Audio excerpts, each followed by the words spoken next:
이렇게 귀한 교회에 뜻깊은 자리에서 여러 번 뵙게 돼서 너무나 반갑고 저에게는 큰 영광입니다. 집회를 꽤 다녔지만 저를 소개하면서 무서운 분이라고 소개한 경우는 처음 봤습니다. 알고 보면 부드러운 사람입니다. 무서워하지 않으셔도 되고요. 북한 선교와 복음 통일이라는 주제를 함께 나누겠습니다. 과거에는 북한에 과연 기독교인이 있느냐? 있다면 몇 명이나 있겠느냐?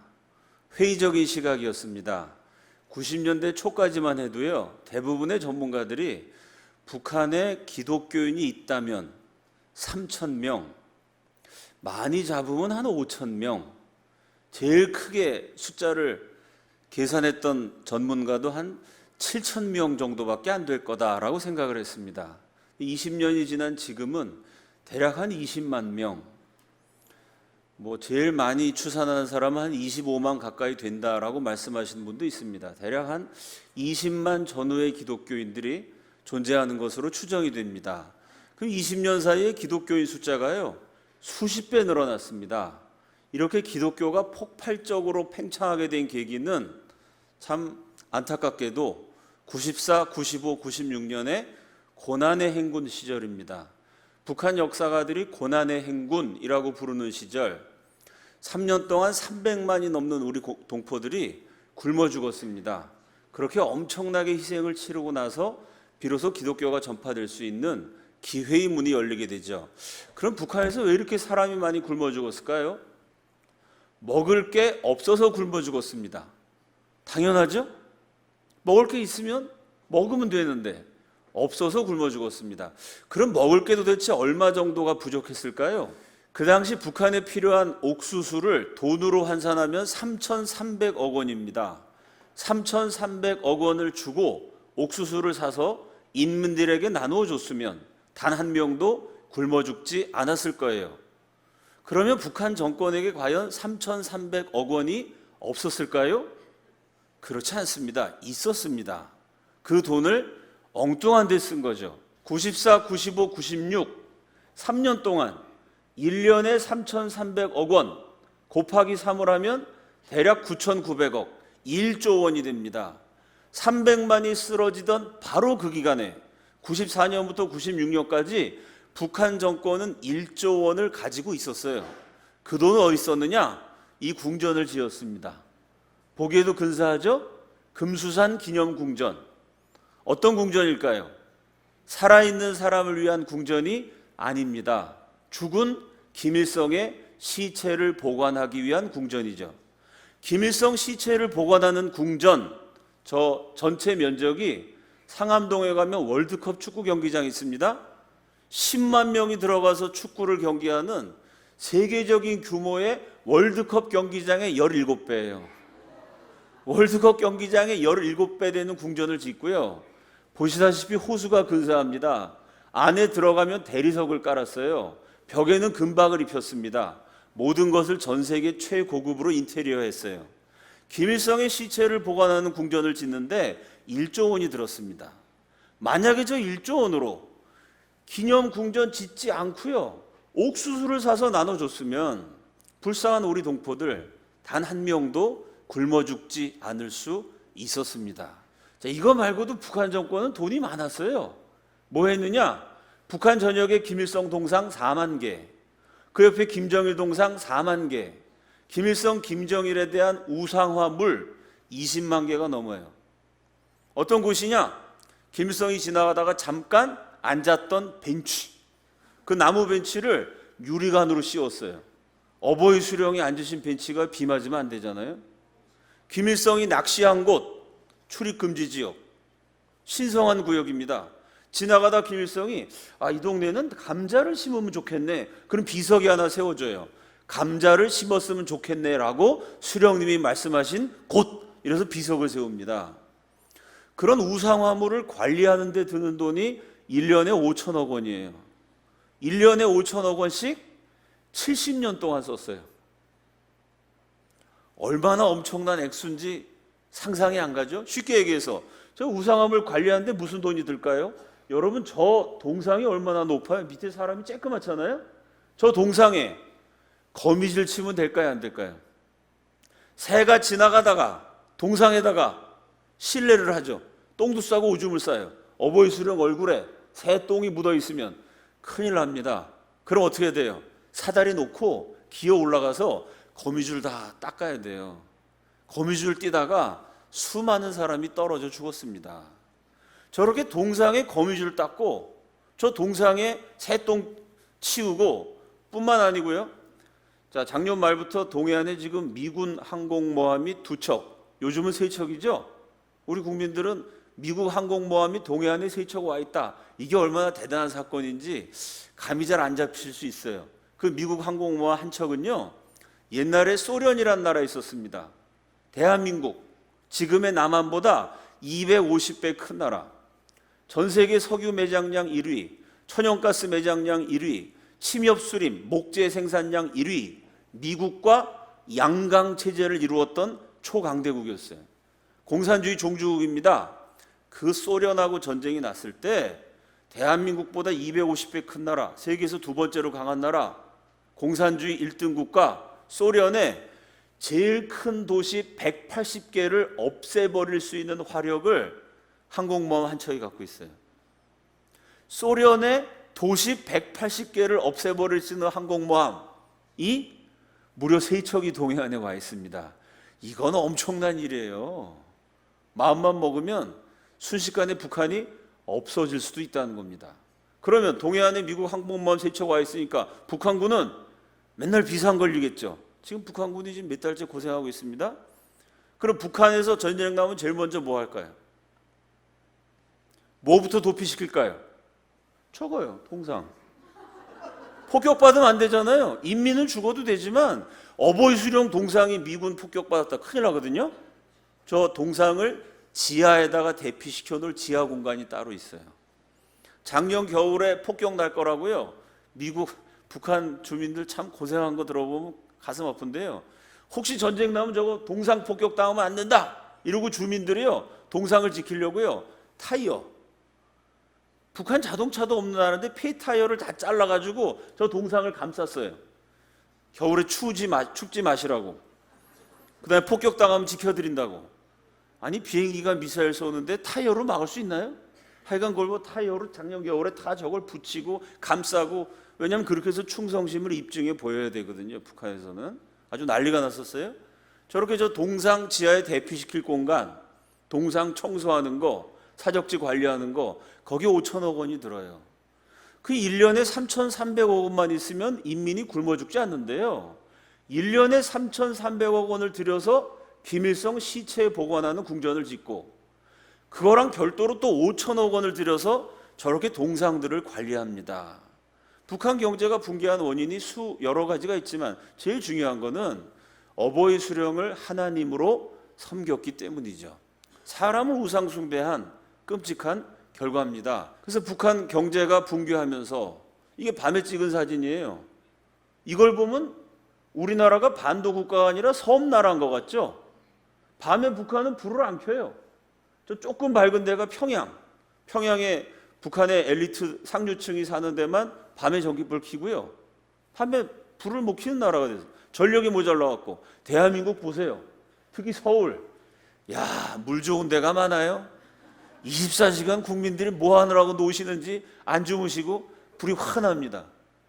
이게 성경 말씀에 빛과 어두움 얘기를 했는데, 이게 영적인 의미잖아요. 하나님의 자녀는 빛의 자녀, 하나님 모르는 사람 어둠의 자녀. 이 영적인 말씀인데 이게 물질적으로도 적용이 되는 것 같아요. 대한민국은 환한 나라가 됐고 북한은 경제가 붕괴돼서 어두컴컴한 빛이 없는 세상이 되어버렸어요.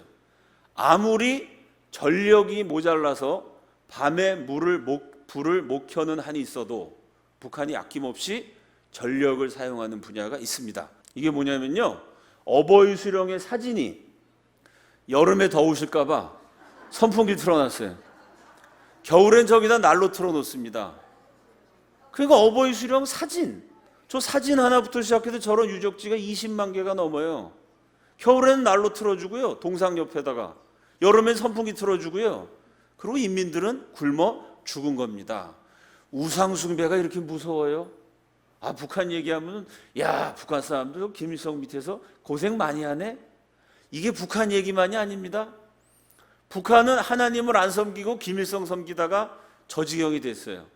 우리는 대한민국에 살지만 우리가 대한민국 살면서도 하나님 제대로 안 믿고요, 돈을 우상으로 섬기고 성공을 우상으로 섬기고 명예와 가정과 자식을 하나님보다 더 사랑하는 우상으로 섬기면요, 우리도 장담할 수 없습니다. 하나님을 하나님으로 믿으시는 참된 신앙인들 되시기를 주님의 이름으로 축원합니다. 자, 이렇게 북한 경제가 붕괴하게 되니까 아무리 김일성, 김정일이 인민을 생각 안 해도요, 이게 300만씩 굶어 죽으니까 다급해지지 않겠어요? 그래서 제일 먼저 북한이 여행의 자유를 줍니다. 이게 북한 복음화의 제일 중요한 조치가 됐어요. 왜 그러냐면요, 그 전에 왜 북한이 전도를 할 수가 없었느냐? 여행을 못하게 만들었어요. 북한 주민들이 자기가 사는 동네에서 40km 이상을 벗어나려면 당 간부의 허락을 받아야 돼요. 웬만하면 허락을 안 해줍니다. 그럼 무슨 문제가 생길까요? 서울에서 광명 멀지 않죠? 근데 아마 자동차 몰면 한 40km쯤은 될걸요? 40km 가라 그러면 자동차 몰고 가면 30분이면 가는 거래요. 그런데 자, 나는 서울에 사는데 우리 어머니가 광명 계세요. 광명에서 갑자기 돌아가셨어요? 그러면 장례식에 내가 갈 수 있을까요? 없을까요? 없어요. 이게 북한의 비극입니다. 어머니 아버지가 돌아가셔도 우리 동네에서 돌아가시면 상관없는데요, 40km만 떨어진 데 있어도 당 간부가 허락을 안 해줘요. 그럼 왜 여행을 못하게 했을까요? 감시하기 위해서죠. 북한은 주민 20명당 1명이 비밀경찰이에요. 1명이 나머지 19명을 아침에 뭘 먹고 점심때 누구를 만났고 저녁때 뭐 하면서 시간을 보냈는지를 샅샅이 감시해요. 북한 사람들은 북한에 인쇄기, 뭐 복사기, 프린터 이런 게 없으니까 무슨 유인물 같은 거 만들 때 옛날엔 손을 다 썼어요. 그러면 어버이 수령은 나쁘다, 손으로 써갖고 전단지를 돌리면 데모가 일어나죠. 그걸 막기 위해서 어떻게 하느냐, 북한 주민은 1년에 한 번씩 당 간부 앞에서 A4 용지로 한 페이지 빽빽하게 글자를 써요. 주민 한 사람당 그 사람이 쓴 이 노트, 필체를요 2000페이지를 보관하고 있어요. 그러면 누가 감히 어버이 수령을 비방하는 낙서를 했다, 글자만 딱 봐도 누가 했는지 알 수 있어요. 이렇게 주민을 철저히 감시합니다. 한 명이 19명을 감시하는데요, 문제가 있어요. 아, 내가 감시하려고 딱 봤는데 갑자기 내 감시 대상이 없어졌어요. 어디 갔나 살펴봤더니 이 광명 사는 사람이 저 대전에 사는 딸네 집에 딸이 애를 낳아가지고 도와주러 갔어요. 그럼 감시를 못 하잖아요, 여행을 하면. 이해가 되죠? 그래서 여행을 못하게 만든 거예요. 아예 나무처럼 사람을 한 자리에 박아놓은 겁니다. 어머니가 돌아가셔도 40km 이상은 못 벗어나요. 집에 큰일이 나도 절대 그 지역을 못 벗어나요. 주민을 나무처럼 그 자리에 박아놓고 하루 종일 감시하는 거예요. 그러니 북한에서 데모를 한다든지 이 체제를 바꾸기 위해서 꼼짝도 못하게 만들어 놓은 겁니다. 그랬는데 이게 한 300만이 굶어 죽다 보니까 무슨 문제가 생기냐면요, 감시해야 되는 사람이 굶어 죽었어요. 감시가 느슨해졌죠. 여행을 못 가게 하니까 앉은 자리에서 계속 굶어 죽어요, 사람들이. 이 굶어 죽은 사람 시체 치우는 것도 골치가 아파요. 시체를 못 치우니까 시체가 썩어서 냄새가 나고 무슨 문제가 생길까요? 전염병이 퍼져요, 세균 때문에. 그 아무리 북한 정권이 주민 생각을 안 한다 그래도요, 말이 300만이지. 아니 300만이 굶어 죽었으니까 어떻게 합니까? 할 수 없이 여행 허가를 내줬어요. 돌아다니면서 가만히 앉아서 굶어 죽지 말고 돌아다니면서 먹을 걸 구해라. 그러니 3,000명, 5,000명 되는 아주 극소수의 기독교인, 이 사람도 어떤 사람이냐면 우리나라가 해방 맞기 전 일제시대 때는요, 북한의 기독교인이 훨씬 많았습니다. 평양이 동양의 예루살렘이라고 불렸어요. 아시아에서 기독교가 가장 융성한 도시가 평양이었습니다. 그러니까 해방 전에 어렸을 때 예수 믿었던 분들이요, 공산당이 정권을 잡은 다음에 몰래 숨어서 혼자서 기도하고 혼자서 신앙 지키는 사람이 대략 3,000명에서 7,000명 있었어요. 근데 이 사람들이 여행을 못 가니까 혼자서만 예수 믿다가 걸리면 죽거든요, 그 자리에서. 그러니까 혼자서 예수 믿고 있다가 사람이 굶어 죽는 바람에 여행을 막 갈 수 있게 되니까 이 사람들이 돌아다니면서 복음을 증거하기 시작해요.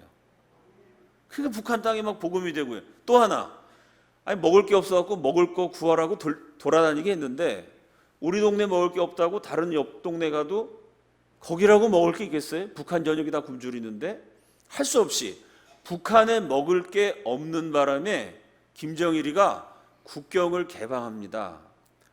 저 조선족 만주에 사는 사람 가운데 친척이 있으면 가서 먹을 걸 좀 빌려와라. 그 먹을 걸 빌리기 위해서 북한 당국의 허가를 받아서 합법적으로 중국으로 넘어간 사람이 생겨요.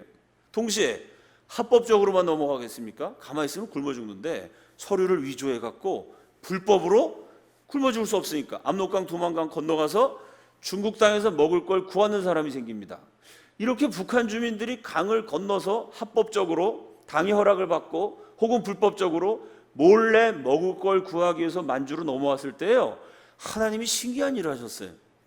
그때만 해도 북한에 대한 정보가 공개가 안 돼가지고 북한에서 그 많은 사람이 굶어 죽었는지 몰랐습니다. 한국도 모르고 미국도 모르고 다 몰랐는데요, 아는 사람들이 있었어요. 누구였을까요? 기도하는 사람들은 알았어요. LA에서, 서울에서, 뉴질랜드에서, 저 영국에서 북한을 품고 기도하는 사람들이요, 동일한 기도 응답을 받았어요. 그게 뭐냐면 만주로 가라. 기도하는데 하나님 자꾸 만주로 가래요. 그 서울 사람이 중국 통해 만주로 가고요, LA에서 만주로 가고요, 영국에서 만주로 날라오고요, 사방에 10년 20년 북한 선교하겠다고 작정하고 기도하던 헌신자들이 기도 응답을 받아갖고 만주 땅으로 몰려왔어요. 와 봤더니 만주 땅에 북한 사람이 우글거려요. 먹을 거 구하러 온 사람이 잔뜩이에요. 그래서 하나님이 복음을 들어야 될 사람을 북한 국경을 넘게 하시고 그들에게 복음을 증거할 사람을 또 그쪽 지역으로 보내셔갖고 이게 상상도 못하게 딱 만나면서 수많은 사람에게 복음이 증거됐어요. 이 사람들이 복음을 듣고 먹을 것을 가진 다음에 북한에 들어가서 북한 전역을 돌아다니면서 복음을 전하기 시작합니다. 300만이 굶어 죽는 정말 끔찍한 비극이지만 그 비극의 와중에 하나님께서 은혜를 베푸셔서 북한 땅에 예수 그리스도가 증거되게 하셨죠. 자, 이렇게 북한에서 처음 예수를 믿은 사람들 이야기를 먼저 나누겠습니다. 이게 북한을 탈출한 겨울에 먹을 게 없어갖고 강을 건너가다가 쓰러졌는데 그 위에 눈이 쌓여가지고 저게 바위인 줄 알았어요. 근데 봄이 돼갖고 눈이 녹은 다음에 보니까 겨우 내내 얼어붙어 있던 한 여인의 시체였습니다.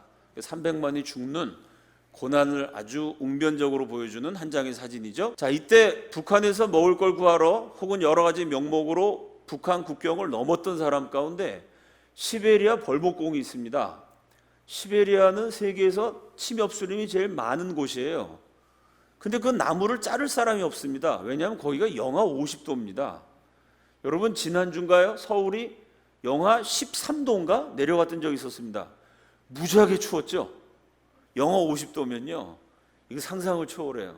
거기다가 나무 자르는 일이 되게 어려워요. 저 나무 자르다가 갑자기 바람이 확 불면요 나무가 쓰러져 갖고 내 앞에서 일하던 동료 이 목이 잘라져 갖고 거기 막 걸려 있어요. 벌목공들의 수기를 보면 나무 자르다가 죽은 북한 사람들 수도 없이 많습니다. 이 추운 지역에서 목숨 걸고 나무를 자를 사람이 없으니까요, 러시아 정부에서 북한 정권한테 노동자를 좀 보내달라고 그랬습니다.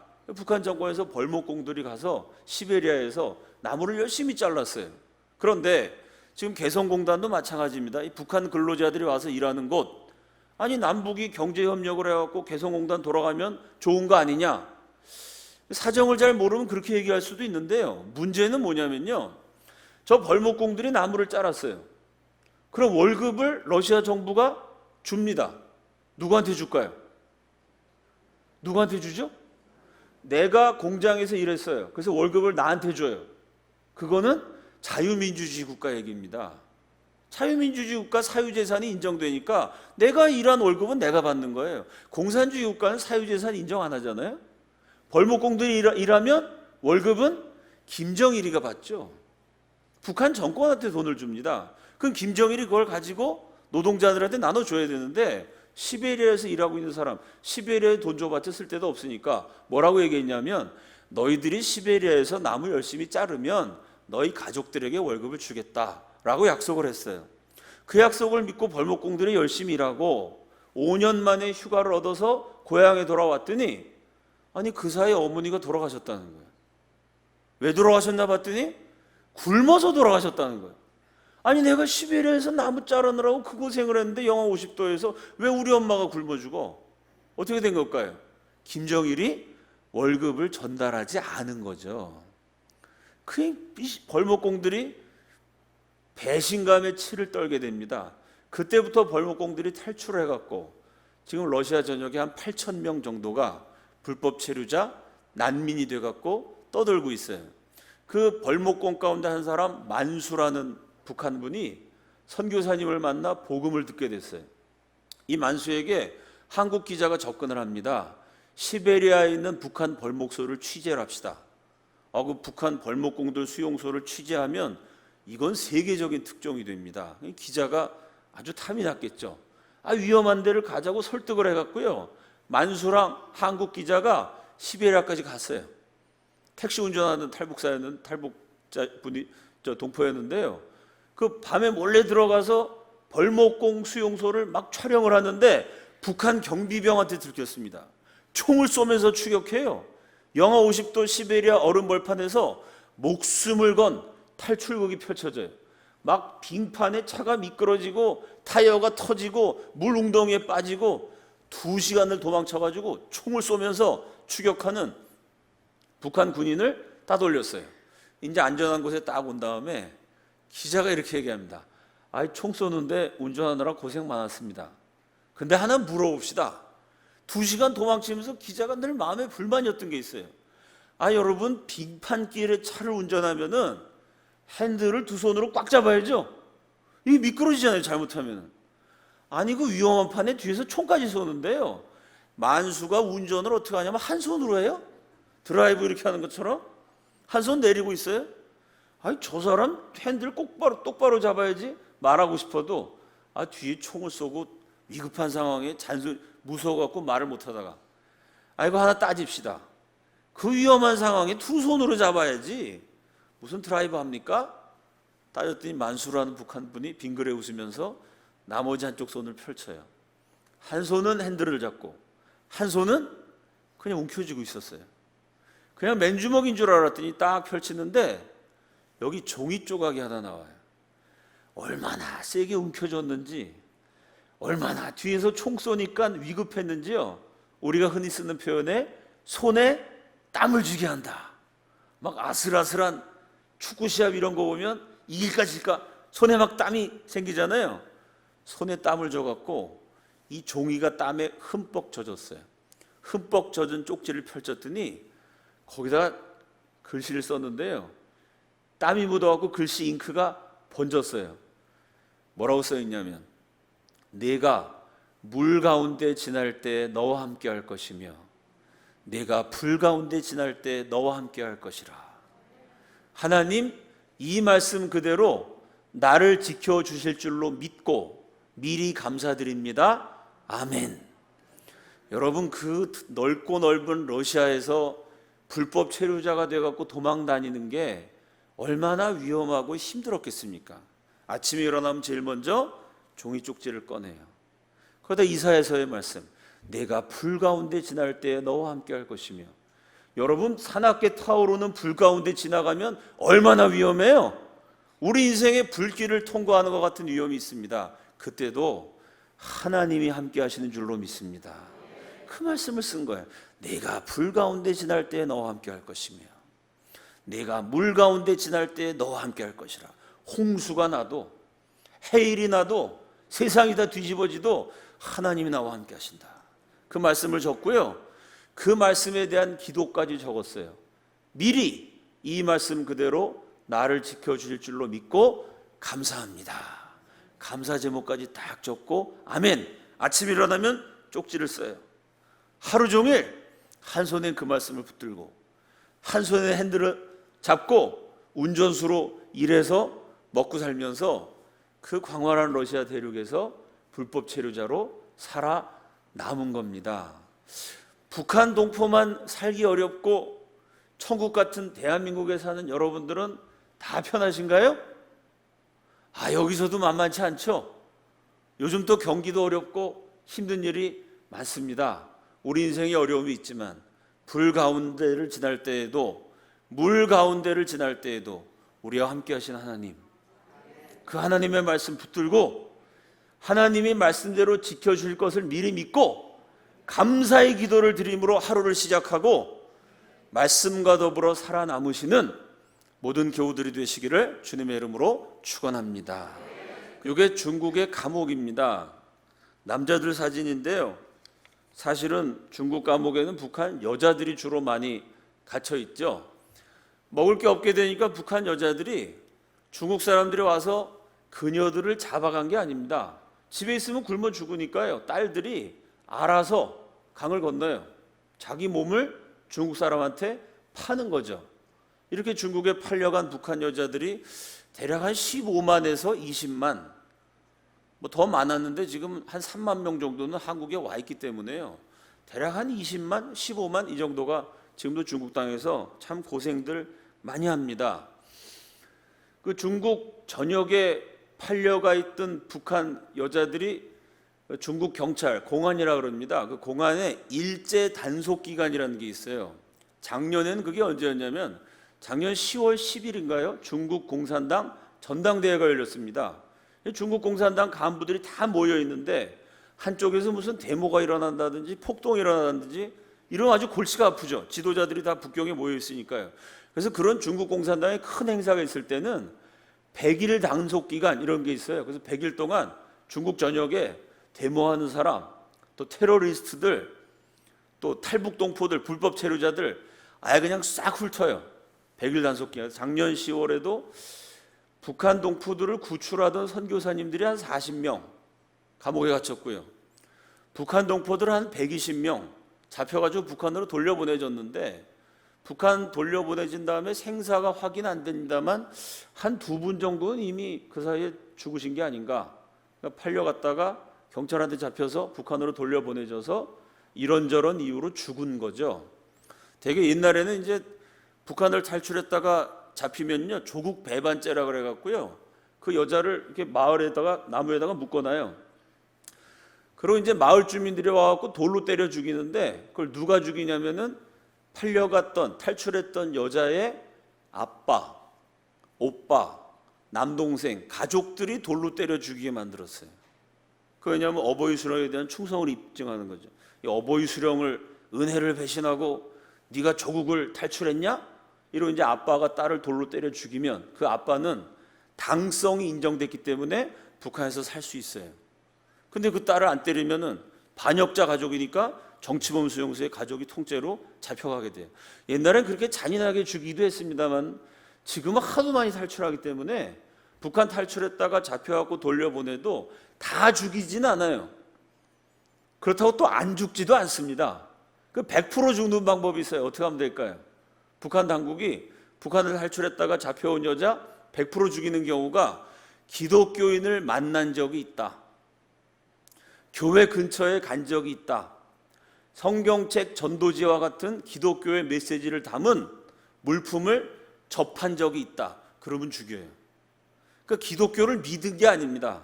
그냥 목사를 만나기만 했다. 그래도 죽여요. 교회 근처에 갔다. 그래도 죽여요. 교회 가서 밥 얻어 먹었다. 그래도 죽입니다. 이건 북한 정권이 기독교를 아주 가장 무서운 대적이라고 보고 있다는 증거. 사실 이게 영적인 겁니다. 이게 공산주의 영과 기독교 영이 다르기 때문에요. 기독교를 접했다 싶으면 무조건 죽입니다. 자, 그런 식으로 이제 단속을 해가지고요. 8명의 북한 여자가 중국 감옥에서 만나게 됐습니다. 북한 사람들인데 북한에서는 몰랐어요. 근데 먹을 게 없어갖고 강 건너서 팔려가서 이 남자 저 남자 살면서 고생하다가 단속 기간에 걸려가지고 감옥에서 북한 중국 감옥에서 만난 거예요. 내일이면 강 건너 고향으로 돌아갑니다. 근데 내일이면 가서 죽을지도 몰라요. 그 내일 죽는다고 생각하니 이 여자들이 밤에 잠이 오겠습니까? 싱숭생숭 눈만 멀뚱멀뚱 뜨고 있는데요. 8명의 북한 여자 가운데 한 명이 북한을 탈출해서 돌아다니다가 선교사님 만나갖고 예수님 믿게 됐어요. 이 한 명이 나머지 7명한테 이렇게 얘기합니다. 내일이면 우리가 죽을지도 모르는데, 오늘이 우리 인생의 마지막 날일지 모르는데, 죽기 전에 마지막으로 하나님한테 실컷 기도나 하고 죽읍시다. 나머지가 물어봐요. 나머지 사람들이 하나님이 누구요? 기도 어떻게 하는 겁니까? 우리 하나님도 모르고 기도 어떻게 하는 건지도 모릅니다. 이분이 나머지 분들에게 설명을 해줘요. 우리가 중국 남자한테 팔려가서 사는 동안 제일 힘든 점이 무엇입니까? 제일 힘든 게 뭐냐 그러면 힘들다는 말도 못하는 게 제일 힘들대요. 어쨌든 팔려가서 제가 구출한 여자분 가운데 제일 비싼 분은 700만 원, 제일 싼 분은 45만 원에 팔려갔어요.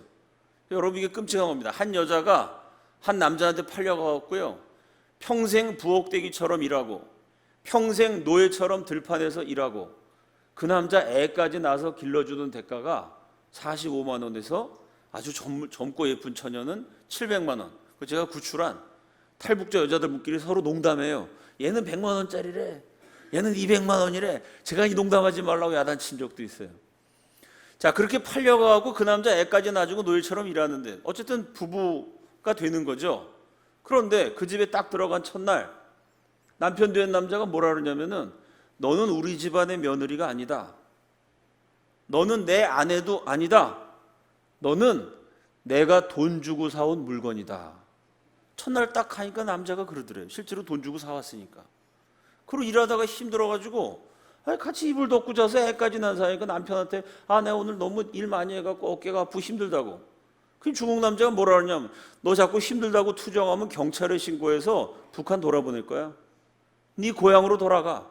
아파도 아픈 티를 못 냅니다. 아프고 병들었다가 저 여자 병들었어? 약값이 더 드는 거 아니야? 신고해서 그냥 북한 보내버려요. 길거리 버려서 노숙자 됩니다. 그 노숙자 된 여자를 찾아갖고 한국 데려오느라고 저도 막 여러 번 고생한 적이 있는데요. 살다가 버리면 노숙자 되는 거고 북한 돌려보내면 죽는 겁니다. 그게 아파도 참아야 돼요. 힘들어도 힘든다는 말 못합니다. 한 분이 이렇게 얘기하는 거예요. 우리가 중국 남자랑 살면서 제일 힘들었던 게 힘들어도 힘든다는 말 한마디 못하는 겁니다. 근데 하나님은 어떤 분이냐? 우리가 같이 살았던 중국 남자하고는 정반대. 이러다 보니까 내가 중국 남자들 좀 폄하하는 것 같은 그런 게 아니고, 하여간 하나님 어떤 분이냐면, 내가 아무리 힘들다는 얘기를 많이 해도 100번 1000번 내가 힘들다고 얘기해도 절대로 화내지 않으시고 내 힘든 얘기를 다 들어주시는 분. 기도라는 건 뭐냐? 깜빵에 중국 감옥에 8명 북한 여자가 삥 둘러앉아 있어요. 눈을 감고 우리 눈에 보이지 않지만 이 가운데 우리가 삥 둘러앉아 있는 한복판에 하나님이 앉아 계시다고 믿고, 그 하나님은 내가 무슨 소리를 하든지 화내지 않으시고, 여러분 좋은 소리도 자꾸 들으면 지겨운데요, 나 힘들어, 나 아파, 나 괴로워, 이 소리를 10번 100번 들으면 아무리 착한 사람이라도 듣기 싫지 않겠어요? 하나님은 사람하고 달라서 내가 힘들다는 얘기를 100번 하고 1000번 하고 10,000번을 해도 절대로 짜증내지 않으시고 화내지도 않으시고 내 얘기를 다 들어주신 하나님이 요 가운데 앉아 계시다고 생각하고, 내일이면 우리가 죽을 수도 있는데 죽기 전에 마지막으로 하고 싶은 얘기, 가슴에 맺힌 얘기 다 털어놓는 거, 이게 기도입니다. 우리 그거 한번 해보고 죽더라도 죽읍시다, 이렇게 얘기했어요.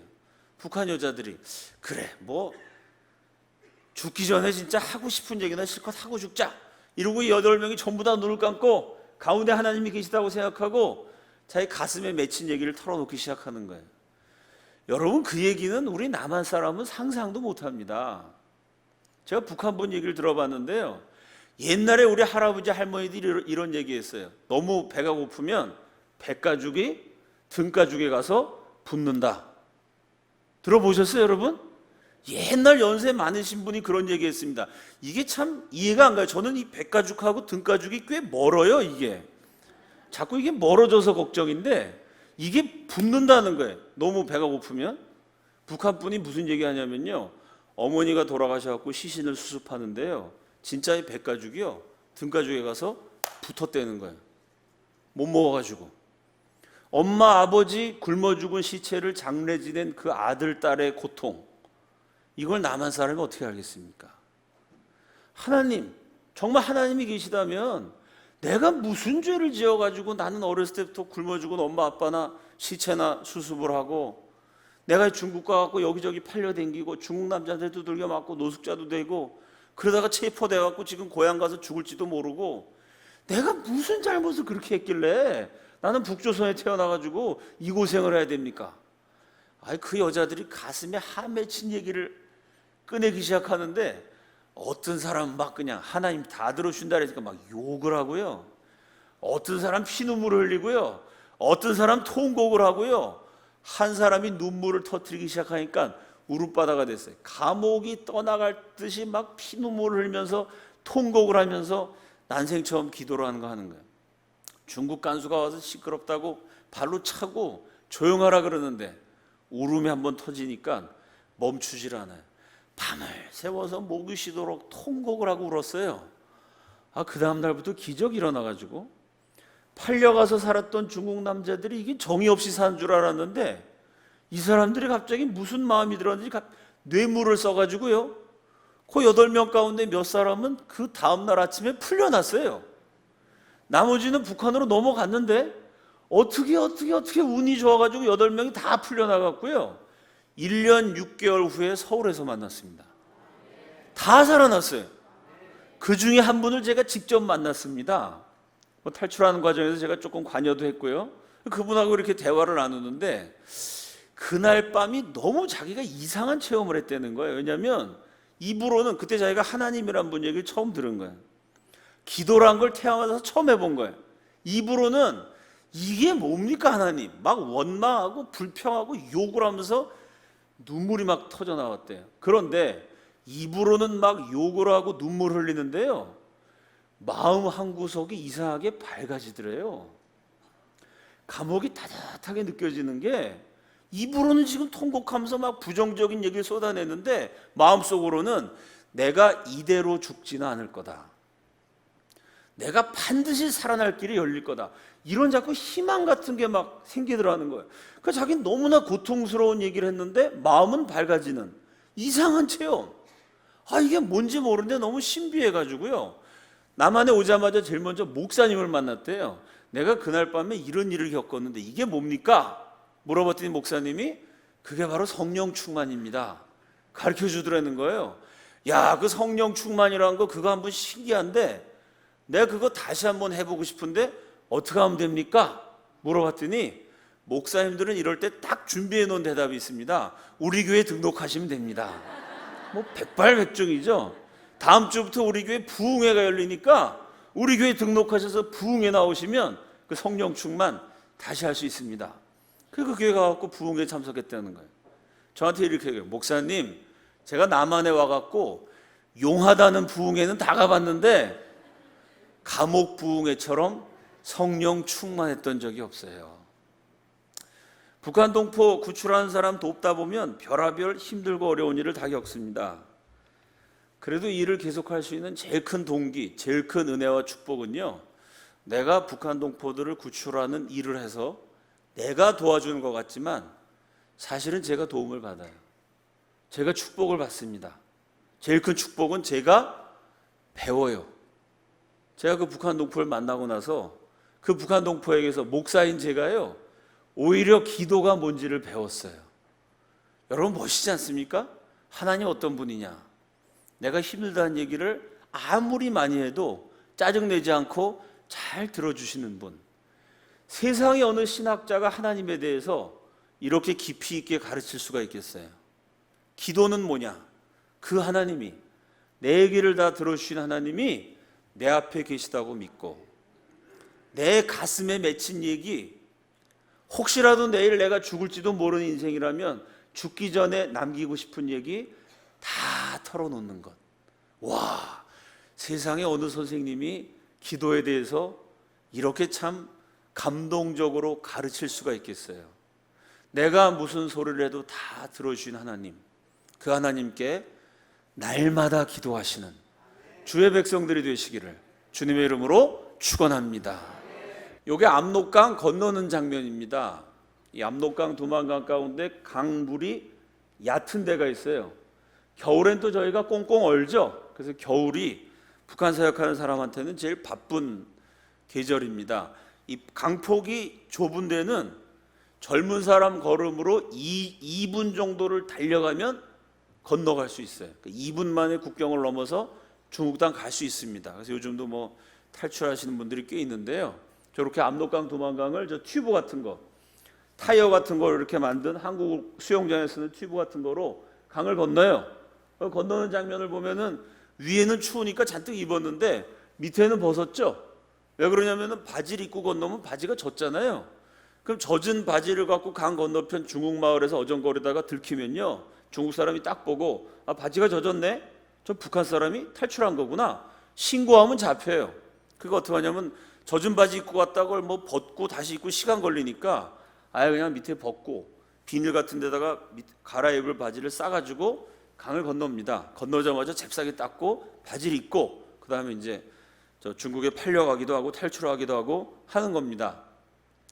북한에 몰래 숨어서 예수를 믿던 지하 기독교인들을 제가 뭐 구출한 적이 여러 번 있습니다. 17살 때 집에 먹을 게 없어가지고 나무 껍질을 벗겨 먹고 살았대. 한 5년 동안. 뭐 쥐도 잡아먹고 바퀴벌레도 잡아먹고 나무 껍질 벗겨 먹고 살다가 도저히 영양실조 상태에서 이제 굶어 죽을 지경이 되니까 17살 어린 소녀가 스스로 강을 건너갖고 팔려갔죠. 이제 돈 주고 북한 사람을 사는 중국 사람들이 그렇게 아주 수준이 높은 상류층들은 아니겠죠. 그러다 보니까 이제 알코올 중독자한테 팔려가면 막 맞기도 하고, 굴에 팔려간 여자도 제가 한번 구출한 적이 있습니다. 북한에서 탈출해서 중국에 팔려갔는데 이 여자분을 돈 주고 산 사람이 굴에 사는 사람이, 산속의 굴에. 그 중국에서 굴에 살다 오신 분도 있어요. 뭐 굴에 대해서 아주 전문가예요. 굴에서 물이 어떻게 나오고 풀이 어떻게 자라고 막 한참 얘기하시더라고요. 그런 경우는 참 어떻게 보면 그냥 밥 세 끼는 먹지만 아주 중국에서도 가난하고 비참하게 살다 오신 분도 있고 뭐 다양합니다. 17살에 팔려갔는데 알코올 중독자한테 팔려갔어요. 술 먹고 자꾸 때려가지고 도망을 쳤습니다. 딴 남자한테 팔려갔는데 그것도 뭐 좀 질이 안 좋았던 사람인가 봐요. 그래서 3번 팔려갔다가 도망쳐갖고 노숙자가 돼갖고 거지 생활하고 있었어요. 저하고 연결된 선교사님이 지나가다가 우연히 거지를 봤는데 이 거지가 북한 사람처럼 생겨갖고 말을 걸었더니 북한 사람이 그 데려다가 먹이고 입히고 복음을 증거했습니다. 그 이제 물어봤어요. 너 한국 갈래? 내가 도와줄게. 탈출시키려고 그랬더니 자매가 뭐라 그러냐면 그 17살에 팔려가갖고 때가 한 21살 뭐 이 정도 됐을 텐데요. 저 한국 안 갈래요. 그러는 거예요. 또 한국하고 어디 갈래? 저 북한으로 도로 데려다 주세요. 야, 너 북한 가면 죽어. 넌 4년이나 됐기 때문에 탈출했다는 거 동네 사람 다 알기 때문에 넌 죽을 수밖에 없어. 그거 왜 갈라 그래? 아니 북한 사람들이 지금 살아서도 지옥인데 예수님 몰라갖고 지옥처럼 살다가 죽어서 또 지옥 가면 얼마나 불쌍해요. 내가 북한 사람들한테 복음 증거해야 되니까 저 북한으로 돌려보내주세요. 하나님이 그 마음에 아주 선교사의 정신을 주셨어요. 이 선교사님이 데리고 6개월 동안 하루 12시간씩 제자 훈련을 시켰어요. 너는 선교사다. 너는 들어가서 북한 땅에 교회를 세워야 된다. 이러고 맨 마지막에, 지금은 요새는 USB 같은 거로 성경을 많이 넣는데 2000년대 초반 얘기니까 그때만 해도 북한에 성경책 갖고 가기가 어려워가지고요, 이 종이에다가 두 여자가 열흘을 세워갖고 성경 구절을 썼어요. 빽빽하게 노트 하나, 하루 10시간씩 성경 구절을 그대로 뺏기는 거예요. 이러고 어떻게 하냐면 이 종이를 둘둘 말아가지고요, 겨울철에 두꺼운 옷 패딩 입잖아요. 이 두꺼운 옷을 짜게 해요. 여기다가 종이 성경 구절 넣은 걸 집어넣은 다음에 꼬매면 밖에서 보면 모르겠죠. 아무리 북한이 뭐 조사한다고 옷을 이렇게 쪼개진 않잖아요, 그죠? 그러니까 이 옷에다가 말씀을 딱 넣어가지고 북한에 들어간 거예요. 결국 가갖고 자수를 해서, 보통 이제 그렇게 탈북했다 걸리면 노동 단련대라는 데 보내요. 거기서 하루에 12시간 정도 중노동을 시키는데 밥은 한국 기준으로 하면 3분의 1 공기쯤 줘요. 그럼 여러분 3분의 1 공기를 먹고 12시간 노동을 하면 여자들은 70%가 6개월 이내에 죽어요. 그러니까 총 쏘지 않고요, 때리지 않고요, 죽도록 일하다가 죽게 만드는. 그 이제 노동 단련대 끌려가고 이 자매가 일하다가 죽게 되는데 그걸 각오하고 간 거죠. 내가 거기서도 복음 증거하겠다. 이러고 갔는데 또 하나님이 기적을 주셔가지고 그 떠나기 전에 마지막에 선교사님이 $300를 딱 주시면서 네 생명이 위급한 순간이 있을 거다. 그때 이거를 써라. 라고 얘기를 했는데요. 진짜 내일이면 노동 단련대 가갖고 식구들이 다 울어요. 이제 죽는다고. 근데 걱정하지 말라고. 하나님이 나 살려주셨으니까 살아날 거라고. 내일 아침에 가야 되는데 그날 밤에 공산당 간부가 와가지고 $300를 주면 명단에서 빼주겠다라고 얘기를 한 거예요. $300를 딱 주고 살아났어요. 뭐 이런 기적이 수도 없이 일어나가지고 결국은 살아서 거기서 이제 복음을 증거합니다. 몰래 모여서 예배를 드리는 지하교회를 세웠어요. 지금도 그 지하교회에서 숨어서 예배를 드리고 있습니다. 지하교회라 그러면 이렇게 예배당을 딱 만들어 놓고 뭐 평양 지하교회 이렇게 간판 달고 예배 드리진 않겠죠. 밤에 몰래 모여서 예수 믿는 사람 예배 드리는데요. 새벽 2시, 3시 깜깜할 때 어떻게 예배 드리냐면은 찬송가를 이렇게 해요. 구주의 십자가 보혈로 이랬다간 죽죠. 그냥 찬송가 들리면 어떻게 하냐면 구주의 십자가 보혈로 입만 뻥긋뻥긋 대는 거예요. 성경 구절도 여호와께서 가라사대 이름 들키잖아요. 여호와께서 가라사대 이렇게 이제 입 모양만 빵긋빵긋하면서 몰래 예배를 드려요. 북한 지하교회들이 대부분. 그러니까 거기서 지하교회를 세웠어요. 근데 그 다음에 또 먹고 살 길이 없어가지고 어떡합니까? 다시 한번 또 강을 건너서 팔려가게 됐어요. 두 번째 팔려가서 또 온갖 고생을 다 하다가 결국 이제 좋은 남자를 만나갖고 애 낳고 살고 있었는데 중국 공안의 단속에 걸렸습니다. 그 신분증을 요구하는데 자기 그 시누이 신분증을 보여주면서 나라고. 중국 사람이 보니까 비슷비슷하게 생겨가지고 고개 갸우뚱하면서 내일 다시 와서 검사하겠다 이러고 돌아갔어요. 그날 밤에 남편하고 애를 두고 급하게 탈출해야 되는데 참 기적입니다. 서울에 있던 저하고 기가 막히게 어떻게 연락이 됐어요. 그래서 저희가 바로 돈을 보내고 어떻게 작업을 해갖고 탈출해갖고 한국에 왔어요. 탈출해서 한국에 오는 와중에 또 수십 명의 동료 탈북자들을 전도한 아주 뭐 순교적인 신앙인입니다. 저랑 같이 일을 같이 하는데 제가 어느 정도 신뢰관계가 생긴 다음에 조심스럽게 물어봤습니다. 이게 참 여자분들 입장에서는 이 남자 저 남자 팔려갔다는 게 이게 참 큰 상처죠. 또 수치스럽기도 하고 그래서 제가 마음이 아플까 봐 조심스럽게 물어봤어요. 아주 잔인한 질문을 했습니다.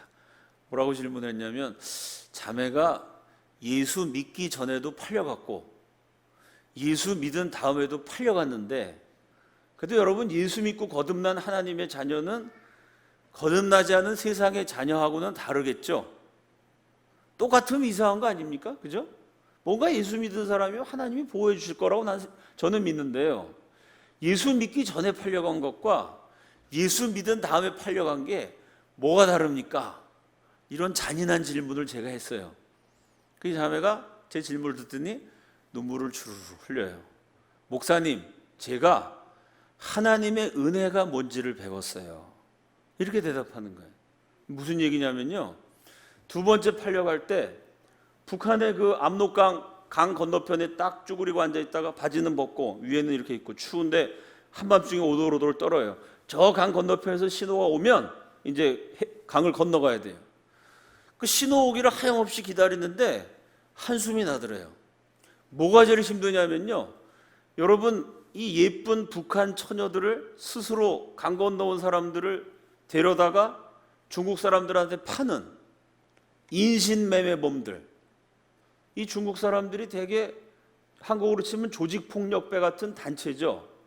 그 사람들이 예쁜 처녀들을 그냥 두겠습니까? 17살에 처음 팔려갈 땐 몰랐는데요. 그때 멋모르고 그냥 내가 팔려가면 우리 식구들 굶어 죽지 않겠다. 이러고 그냥 효녀 심청이처럼 나왔는데요.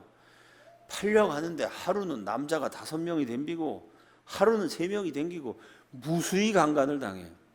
그 여자로서 처음에는 멋모르고 당했는데 두 번째 또 강 건널 생각을 하니까 야 오늘 밤 또 내가 얼마나 남자들한테 시달릴까? 그 생각을 하니까 한숨이 나와갖고요. 하나님, 내가 어느 집에 팔려가서 무슨 일을 겪어도 좋으니까 강간만은 당하지 말게 해주세요 라고 강 건너기 전에 기도를 했다는 거예요. 그 기도가 어떻게 응답이 됐냐면요, 강을 딱 건넜는데 그날따라 이 북한 처녀들 데려다가 파는 조직에 중간 보스쯤 되는 사람이 경찰 단속이 심하니까 딴 데는 밑에 부하들한테 맡겼는데요, 그날따라 본인이 직접 오겠다고 강가에 이렇게 나와 있더라는 거예요. 근데 그 중간 보스가 또 여자였대요. 이 여자가 딱 보니까 같은 여자잖아요. 못 먹어갖고 빼짝 마른 애가 강을 건너갖고 막 오돌오돌 떨면서 옷을 이렇게 막 갈아입는데 같은 여자 입장에서 이게 불쌍하다고 느껴진 모양이에요. 갑자기 물어보더래요. 너 밥 먹었니? 못 먹었습니다. 언제부터 못 먹었어? 한 3일 됐습니다. 그 말을 듣고 여자가 밑에 있는 부하들한테 일단 얘 팔기 전에 밥부터 먹이자, 이러고 데려다가 밥을 주더라는 거예요. 그 3일을 굶었다가 밥을 먹으니까 밥이 이게 입으로 들어가는지 귀로 들어가는지 막 정신이 없는데, 막 빼짝 말라서 못 먹은 여자가 막 정신없이 먹으니까 아무래도 여자들이 남자들보다 좀 감성이 풍부하잖아요. 같은 여자 입장에서 불쌍하죠. 물을 따라 주더래. 야, 너 체하니까 천천히 먹어. 그래서 물을 따라 주더니 말을 걸더라는 거예요. 너 몇 살이니? 가족 상황이 어떻게 되니? 뭐 하면서 자랐니? 갑자기 중간 보스가 무슨 신방을 한 것처럼 이렇게 북한 자매하고 대화를 나누는 거예요. 그래서 이런 얘기를 하더래요. 여러분이 저 북한 처녀를 데려다가 파는 조직의 보스 역할을 하는 중국 여자, 이 여자도 참 인생이 파란만장하지 않겠어요? 그 여자가 조폭 집단에 들어가서 그 자리까지 오르기까지 뭐 숱한 일을 겪었겠죠. 이 자매 무슨 얘기를 하냐면, 내가 저 중국의 아주 시골, 중국이 잘 사는 동네는 지금 한국보다 잘 사는데요, 워낙 거기 인구가 많고 땅이 넓다 보니까 집이 없어가지고 굴파 놓고 사는 사람도 한 6천만 돼요. 중국은 뭐 기본이 억 단위로 가니까요, 6천만 명이 굴파 놓고 사는, 못 사는 사람은 지금도 굉장히 가난하게 삽니다. 중국이 아주 가난한 동네에서 자라다가 내가 여기 있다가는 그냥 평생 빛을 못 보겠다고 생각하고 대도시로 가출을 한 거죠. 아주 대가 센 여자죠. 근데 이 여자한테 막내 동생이 있었다는 거예요. 여동생이. 밤에 몰래 엄마 아버지 주무실 때 탈출하려고 그러면 이 여동생이 언니 가지마 그러면서 울면서 잠에서 깨는, 매달리는 거예요. 그 집안 식구가 다 깨가지고 아빠가 이 어디 도망치려고 하냐 아빠가 때리고, 막내 여동생이 자꾸 울어서 깨는 바람에 도망을 못 쳐갖고 마지막 날에는 사탕도 주고 뭐도 주고 달래갖고 언니가 가서 내가 선물 많이 사갖고 맛있는 거 많이 사갖고 돌아올 테니까 너 얘기하지 말라고. 그 마지막에 그 막내 동생을 달래가지고 자기가 그 고향을 떠났는데 그 막내 동생이 그냥 집 밖에까지 나와서 울면서 언니 빨리 와야 돼 이러고 작별했는데 그 이후로 고향을 못 갔다는 거예요. 그래서 자매가 무슨 얘기를 하냐면, 그 막내 여동생이 살아있으면 지금 너하고 동갑이겠다. 너를 보니까 그 옛날에 내 여동생이 생각이 나는구나. 갑자기 두 여자가 거기서 막 내적 치유를 하는 거예요. 서로 자기 과거를 막 얘기하면서. 그러더니 딱 명령하더래요. 얘는 내 동생 같은 애니까 절대로 건드리지 마. 여러분, 두목이 건드리지 말라 그랬으니 그 밑에 있는 부하 남자들이 건드리지 못한 거죠. 하루 세끼 밥 꼬박꼬박 나오고 자기 여동생처럼 그렇게 보살펴주고, 비록 팔려가는 신세였지만. 자매가 얘기하는 거야. 내가 먹을 게 없어서 굶어 죽는 집안에서 굶어 죽을 수 없어서 스스로 팔려가는 신세지만 그 비참한 와중에서도 예수 믿는 하나님의 자녀를 하나님이 눈동자처럼 보호해 주셔서, 그런 여자 두목을 만나게 해주셔서 털끝 하나 다치지 않게 나를 지켜주신 그 하나님의 은혜가 뭔지를 내가 배웠습니다. 사실은 은혜가 뭔지는 그 자매가 아니라 제가 배웠죠. 제가 그 자매 얘기를 듣고 정말 하나님 앞에 회개기도 했습니다. 내가 목사라고 은혜에 대해서 수도 없이 설교했는데 입으로는 은혜 그러면서 내 인생에 조금만 힘들 일 생겨도 제가 하나님 앞에 원망하고 불평한 적이 있었습니다. 근데 저 자매는 강간당하지 않은 것만도 은혜라고, 하나님이 나를 이렇게까지 사랑해 주셨고 눈동자처럼 보이셨다고 피눈물을 흘려요. 야, 저 피눈물 흘리면서 말하는 저 북한 지하교인이 말하는 은혜에 비하면 내가 말했던 은혜는 얼마나 참 피상적이고 내가 정말 은혜를 몰랐던 목사구나. 제가 하나님 앞에 하나님, 제가 은혜를 모르는 자였고 정말 은혜에 감사할 줄 몰랐습니다. 오히려 제가 회개기도 했습니다.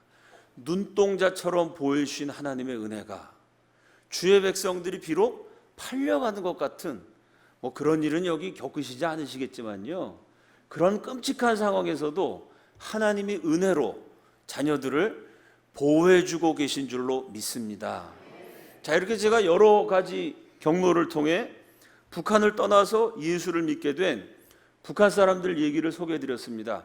이런 사람들이 북한에 들어가갖고 열심히 전도를 하기 시작해요. 그 북한 전역에 막 복음이 증거가 됩니다. 그래서 이것도 오래된 얘기입니다. 국가보위부에서 2006년 봄에 종합대학, 김일성 종합대학을 검열했습니다. 이 김일성 종합대학은 첫째, 출신 성분이 좋아야 돼요. 북한 정권에 충성을 다 바치는.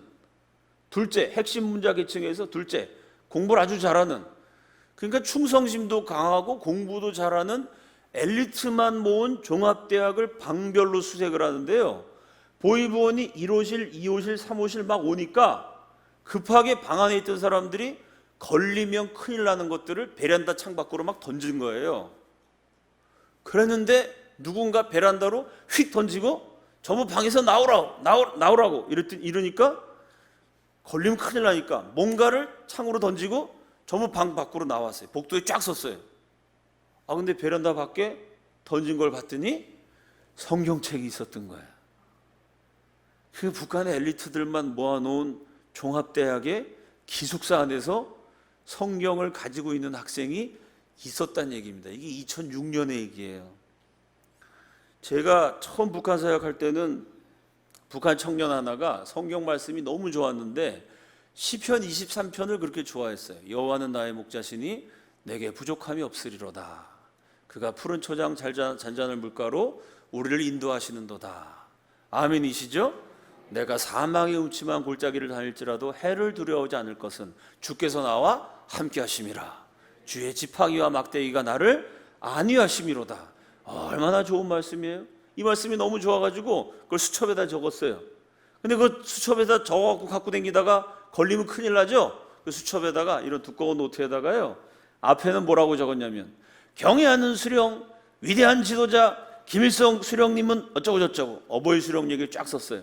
뒤에다가는 위대한 장군 김정일 장군님의 뜻을 받들어 어쩌고 저쩌고. 앞에는 김일성, 뒤에는 김정은, 요 가운데는 여호와는 나의 목자시니 내게 부족함이 없으리로다. 이렇게 써가지고 너무 좋아하고 자기 좋아하는 성경을 갖고 다니는데요, 검문에 걸렸어요.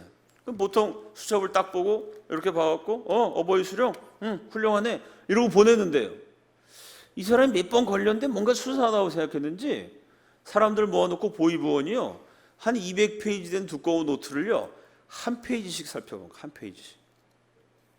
다 어버이 수령 얘기 나오다가 중간에 여호와는 나의 목자시니, 그 자리에서 때리기 시작했고요. 마을 사람 다 모아놓고 다른 도구를 쓰지 않고 주먹으로만 때려서 죽였어요. 4시간을 때리니까 심장이 딱 못 들어요. 때려서 쓰러진 걸 밟아갖고 4시간 후에 죽였어요. 여호와는 나의 목자시니 내게 부족함이 없으리로다. 그 한 구절 때문에 맞아 죽었습니다.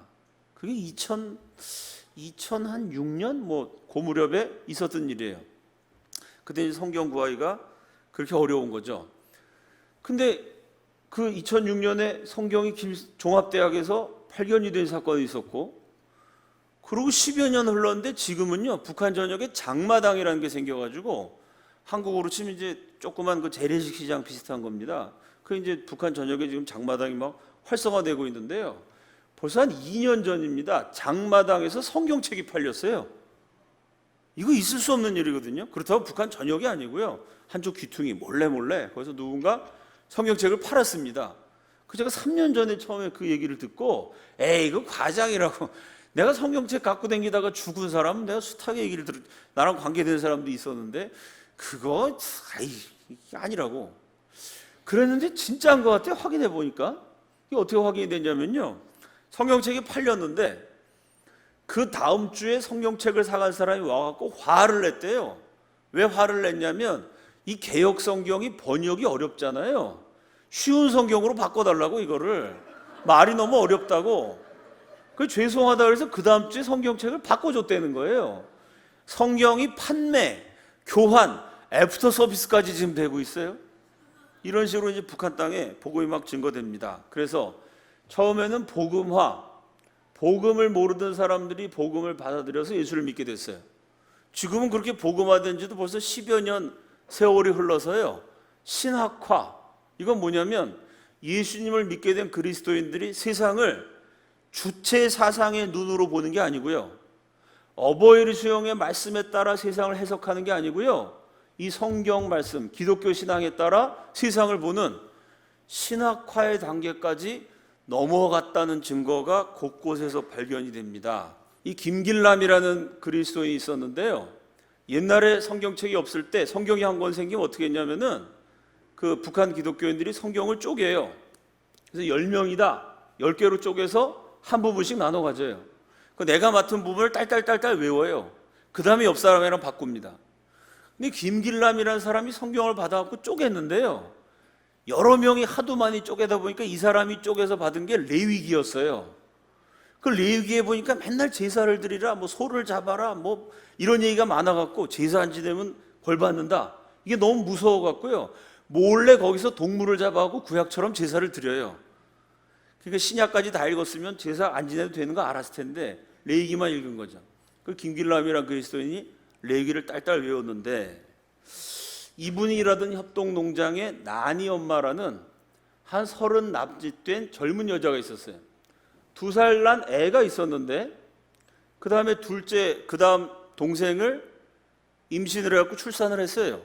갓 태어난 애가 산모가 못 먹으니까 날 때부터 영양실조를 해갖고요, 비실비실하다가 일주일 만에 죽습니다. 그러니까 낳자마자 애가 죽으니까 얼마나 충격받아요. 북한 전역에서 일어난 사건이 뭐가 있냐면요, 사람이 제대로 먹지 못하면 뇌에 단백질이 공급이 안 돼갖고요, 이 뇌가 제대로 돌아가려면 단백질이 있어야 되거든요. 못 먹으면 영양이 부족해서 뇌가 망가져요. 뇌가 망가진 걸 미쳤다고 말하는 거죠. 정신이 이상해져요. 그럼 뇌가 망가지면은 환상이 보여요. 그럼 못 먹어서 미친 사람한테 무슨 환상이 보일까요? 세상에다 먹을 거로 보입니다. 북한에 흔하게 일어난 비극이 나니 엄마한테도 일어난 거예요. 자기도 못 먹었어요. 애를 낳는데 애가 못 먹어서 죽었어요. 엄마가 충격받아갖고 미쳐갖고요, 세상이 먹을 거로 보여요. 그래서 2살 난 자기 딸이 돼지고기처럼 보여갖고요, 자기 딸을 잡은 거예요. 그 자기 딸을 삶아가지고 그걸 먹고, 이 머리하고 손발은 뼈가 있어가지고 먹기가 어렵잖아요. 대야에다가 2살 난 자기 딸의 머리통하고 손발하고 이렇게 놓고 돌아다니면서 돼지고기 드세요, 돼지고기 드세요, 이런 비슷한 일을 목격했다는 북한 분을 제가 한 5분쯤 만났어요. 그러니까 북한 도처에서 일어났다는 얘기죠. 함경도, 경상도, 경상도 아니죠, 평안도 어느도 할 것 없이.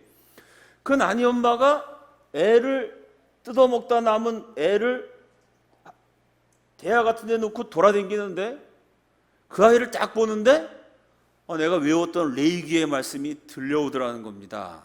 이렇게 썼어요. 김길남이라는 그리스도인이.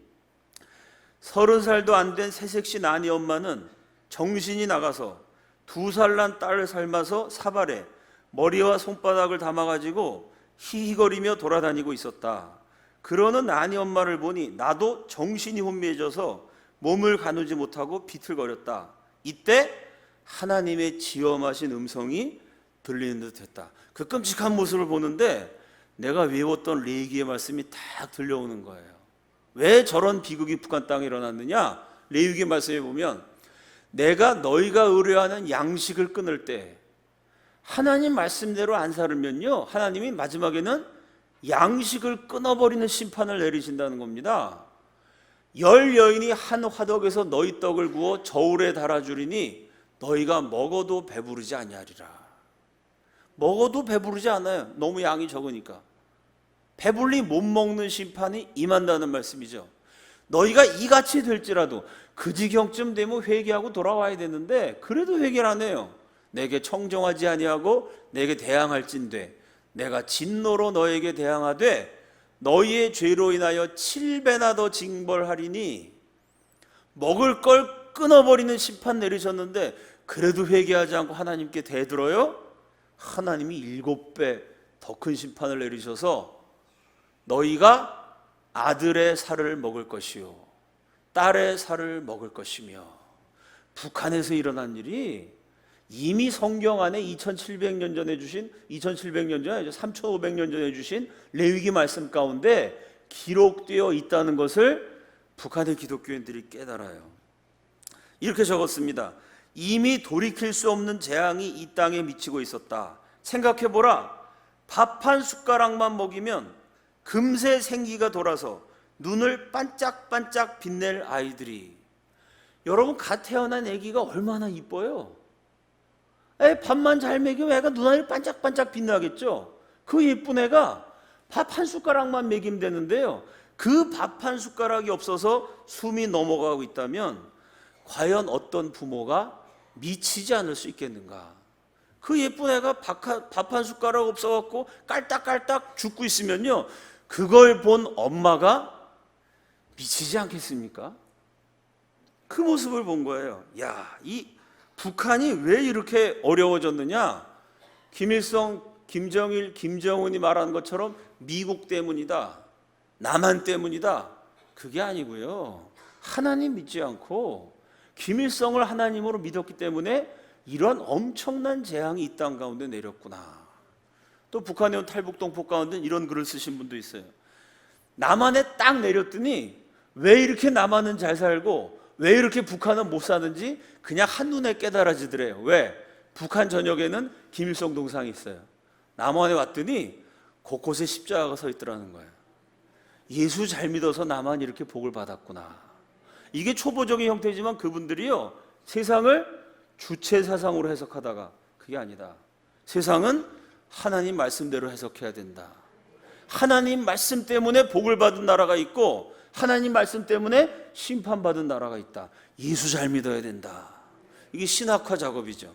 단순히 예수 믿는 것이 아니라 기독교적으로 세상을 해석하기 시작했어요. 야, 북한이 얼마나 대단한 나라인지를 보여주는 장면입니다. 여러분, 우리나라의 근대적인 의미의 정당, 지금 당이라는 게 있죠. 여당, 야당. 이 당, 조선시대 당파 싸움하는 그 당파 말고요, 현대 정치적인 의미에서의 당, 제일 먼저 생긴 당이 무슨 당일까요? 제일 먼저 생긴 당은 조선공산당이에요. 한국공산당의 역사에 이렇게 뿌리가 깊습니다. 1925년에 박헌영이라는 조선이 배출한 최고의 공산주의자입니다. 소련이 김일성을 어버이 수령으로 만들었지만 만약에 자생적으로 남북 조선 안에서 지도자를 선출한다면요, 아마 이 사람이 지도자가 될 확률이 제일 높아요. 전설적인 혁명가입니다. 이 박헌영이 공산주의 운동을 하다가 일제시대 때 잡힙니다. 그게 1925년, 26년 이때 얘기예요. 그때 해방 20년 전에 벌써 공산당 만들고 공산국가를 세우기 위해서 투쟁을 했던 전설적인 혁명가입니다. 잡아서 일본 경찰이 고문을 했더니 너무 고문을 당해서 박헌영이 정신이 돌았어요. 손에 수갑을 채우고 있는데 이 수갑을 벽에다가 쳐요. 살가죽이 벗겨져서 끔찍한 몰골이 됩니다. 아, 요 놈이 미친 척해서 석방당하려고 그러구나. 그러면서 일본 경찰이 고문을 더 세게 했어요. 그랬더니 더 정신이 미쳐가지고요, 앉은 자리에서 막 똥을 싸요. 냄새가 진동을 합니다. 저놈 독한 공산주의자네. 연극 제대로 하는데 붙잡아다 고문을 더 세게 했더니요, 이 박헌영 전기에 나오는 말입니다. 2달째가 되었을 때 대변을 손에 쥐어 벽에 바르고 심지어 변을 먹기까지 했어요. 결국 일본 경찰이 박헌영을 석방합니다. 왜 석방했을까요? 여러분이 공산주의자라면 공산화 혁명을 위해서 대변을 먹을 수 있겠어요? 그게 쉽지가 않거든요. 정말 아주 지독한 공산당원이면 이거 먹을지도 모릅니다. 한 번이 아니라 5번 먹을지도 몰라요. 한 10일 먹을지도 몰라요. 6개월을 먹을 수 있을까요? 자기 대변을 6개월 먹는 사람, 이건 정상이라고 볼 수가 없죠. 일본 경찰이 박헌영을 보고 이 공산주의자가 공산화 혁명을 위해서 연극한다고 생각했는데요, 6개월 지난 다음에 세계 최고 수준의 일본 정신과 의사가요, 얘는 진짜로 미쳤다고 진단서를 끊어줘 갖고 정신병자 병보석으로 석방이 돼요. 왜? 아니, 아무리 미친 척하는 연극이라면 일주일 대변은 먹을 수 있어도 6개월을 어떻게 먹습니까? 6개월씩 자기 변을 먹었다는 건 이건 진짜 미친놈이다 라고 석방해 줬어요. 퀴즈, 박헌영은 정말로 미쳤을까요? 안 미쳤습니다. 미친 척 하다가요, 갑자기 행방불명이 돼요. 어디로 갔냐면요, 신의주를 통과해서 조선 국경을 넘어요. 만주를 지나서 시베리아를 횡단해서 혁명의 수도 모스크바까지 가요. 공산주의 수도 모스크바까지 탈출해서 거기서 모스크바 공산주의 대학을 졸업합니다. 소련에서 공산주의를 제대로 배워요. 그리고 돌아와서 박헌영이 만든 정당이 남노당, 남조선 노동당, 이게 얼마나 세력이 컸냐면요, 우리나라 1945년 8.15 해방을 맞았을 때 남한에 있는 모든 단체, 기독교, 천도교, 불교 같은 종교단체, 무슨 학교, 무슨 뭐 종친회들 있잖아요. 무슨 김씨, 무슨 이씨 종친회, 기업, 군대, 하여간 대한민국에 있는 모든 단체를 총망라해서 가장 큰 단체가 뭐냐? 박헌영의 남조선 노동당, 남노당, 당원이 100만에서 150만이었습니다. 이건 정당 정도가 아니고요, 남한에 존재하는 모든 단체, 뭐 종교단체든 기업단체든 연구하는 단체든 예술단체든 남한에 존재하는 제일 큰 단체가 뭐였느냐? 공산주의 혁명하자는 남노당이었습니다.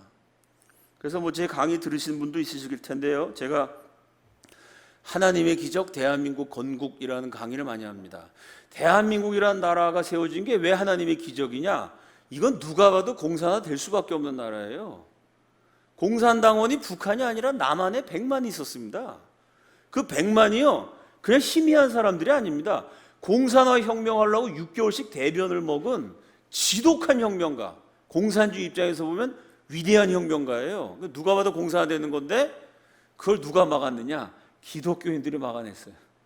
한 줌밖에 안 되는 기독교인들이 그걸 다 막아내가지고 공산주의를 물리치고 자유민주주의 체제로 대한민국 세운 거, 이건 정말 사람이 할 수 없는 일입니다.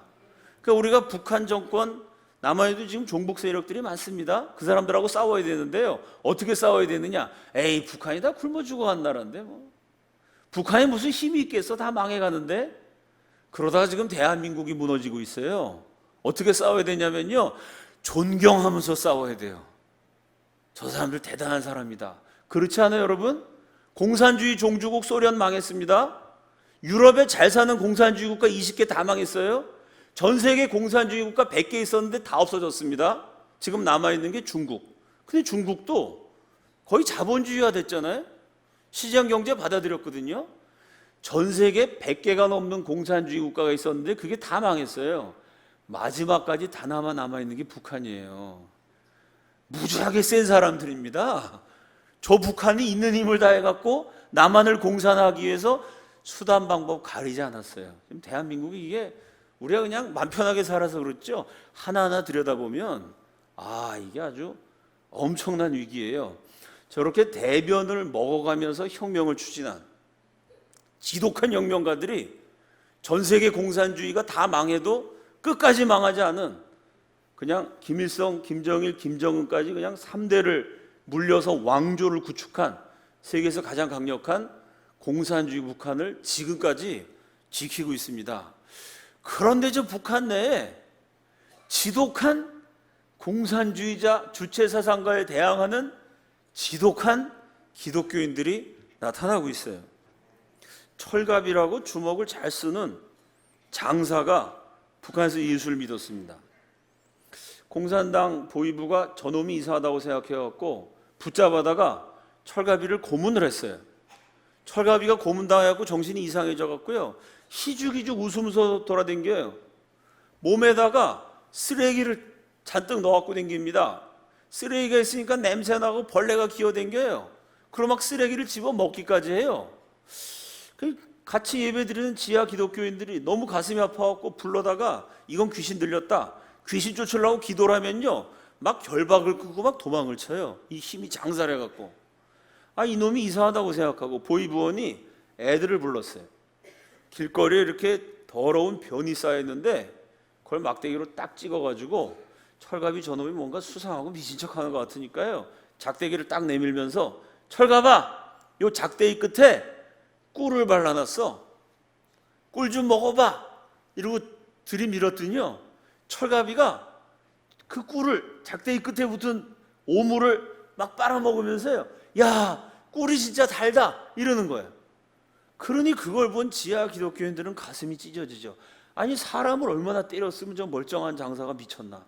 그걸 본 보이부원은, 여러분, 누가 진짜 미쳐갖고 변 먹는 거 보면 무섭지 않겠어요? 기겁을 하고, 야, 저 지독한 점 진짜 미쳤구나 저놈.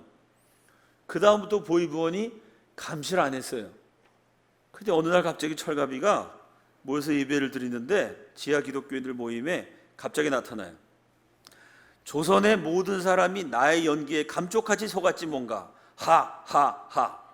자, 이제 모든 사람이 나를 미친놈이라고 여기고 있으니 본격적으로 일해보세요. 여러분, 미친놈이라고 생각해도 철갑이가 가면 사람들이 슬금슬금 피해. 저놈 북한 보이병끼리 연락이 되니까 저놈은 저 똥 먹은 미친놈이야, 아주 무서운 놈이야, 다 피해요. 사람들이 피하고 사람들이 가까이 안 오면 뭐 하기 좋을까요? 성경책 운반하기가 좋겠죠. 철갑이 이렇게 썼어요. 전국 곳곳에 보낼 전도 자료들과 외국에서 들여올 자료가 있으면 내게 말하게. 내가 책임지겠네. 철갑이가 가면 다 슬금슬금 피하고 아무도 감시를 안 하니까 철갑이가 겉으로는 막 쓰레기처럼 이렇게 해놓은 것 같지만 안에다가 비닐에 싸갖고 전도지, 가방에다 성경책 들고 북한 전역을 돌아다니면서 성경을 뿌렸어요. 그런데 보이부원이 보니까 저놈 미친놈이라고 소문이 났는데요, 저놈이 왔다 하면 마을의 공기가 달라져요. 뭔가 변화가 있지 않겠어요? 복음이 증거되고 나니까 사람들 표정이 달라져요. 저놈 미친놈인 줄 알았는데 저놈이 왔다가 뭔가 달라진다. 수상하게 여겨서 끝까지 추적을 합니다. 2000년에 3년 동안 북한 전역을 돌면서 성경책, 기독교 자료를 퍼뜨렸던 철갑이라는 기독교인이 2000년에 잡혀가지고 고문당하다가 감옥에서 순교당합니다. 이게 세상 사람들이 쓰는 말을 그대로 썼어요. 욕하는 뜻으로 많이 쓰는 말인데, 공산주의를 빨갱이라 그래요. 북한은 대변을 먹은 지독한 빨갱이가 나라를 세웠어요. 그 나라에 무슨 일이 일어나냐면 똑같이 대변을 먹어가면서 복음을 증거하는 예수쟁이들이 나타나고 있어요. 이 예수쟁이들, 목숨 걸고 복음을 증거하는 이분들이야말로 통일의 희망이고 하나님의 선물인 줄로 믿습니다. 여러분, 평상시에 기도 많이 해주셔야 돼요. 이 북한에 목숨 걸고 예수 믿는 사람들, 그분들이 통일의 날까지 살아남아가지고 남과 북이 예수 잘 믿는 나라로 통일되어야 할 줄로 믿습니다. 자, 이제 결론을 짓겠습니다. 어떻게 통일이 되어야 될까요? 지금까지 제가 북한 선교, 북한에 예수 믿는 사람들 말씀을 드렸고요. 이게 우리 민족의 역사를 요약한 한 장의 사진입니다. 평양에 있는 장대현 교회 들어보셨죠? 지금부터 꼭 111년 전입니다. 평양대부흥이 1907년 1월, 지금이 2018년 1월이죠. 정확하게 111년 전에 장대현 교회에서 평안남도 장로교회 도사경회가 열려요. 그 당시 조선 기독교 역사상 가장 많은 1000명이 모여가지고 멸망하는 조선을 살려달라고 하나님께 부르짖어 기도합니다. 그때 성령이 놀랍게 임해갖고요, 거기 있는 사람들이 다 뒤집어져요. 평양에서 성령의 대폭발이 일어납니다. 이게 왜 놀라운 사건이 되냐면요, 장대현 교회에서 성령 받고 끝난 게 아니고요, 여기서 성령 받은 사람들이 조선 팔도를 돌아다니면서 복음을 증거해요. 기독교인 숫자가 불과 3, 4년 만에 100배 이상 늘어나요. 평양 대봉이 일어나고 3년 지난 1910년 에딘버러 세계 선교 대회에서요, 전 세계 기독교 지도자들이 모여서 조선 땅에서 무슨 일이 일어나고 있느냐, 한마디로 정리합니다. 진정한 오순절이다. 아멘이시죠? 사도행전 2장에 오순절 성령 강림의 역사가 기록되어 있습니다. 그 말씀이요, 2000년 전에 과거에 한 번 잊고 끝난 것이 아니고 이 하나님의 말씀이 살아서 움직여서요, 2000년 지난 다음에 조선 땅에 전 세계 모든 나라 가운데 제일 가난한 나라, 그 당시 아프리카보다 못 살던 나라, 정확하게 말하면 나라도 아닙니다. 일본한테 망한 식민지. 사도행전 2장 오순절 성령 강림의 놀라운 역사가 가장 가난한 나라, 나라라고도 할 수 없는 식민지 조선에서 다시 한번 일어났다. 이 전 세계 기독교 지도자들을 감탄하게 만든 2000년 기독교 선교 역사의 유례가 없었던 평양대부흥입니다. 그 평양대부흥 때 기독교가 폭발해갖고 지금 남한 땅에 이렇게 많은 교회가 세워지는, 기독교가 융성한 나라가 된 거죠. 자, 김일성이 정권을 딱 잡자마자 어떻게 했느냐? 평양대부흥이 일어났던, 성령의 불이 임했던, 조선이 복음화됐던 바로 그곳, 우리 민족의 성지. 제가 그곳 가리키니까 사진이 없어졌어요. 그 장대현 교회를 싹 헐어버립니다.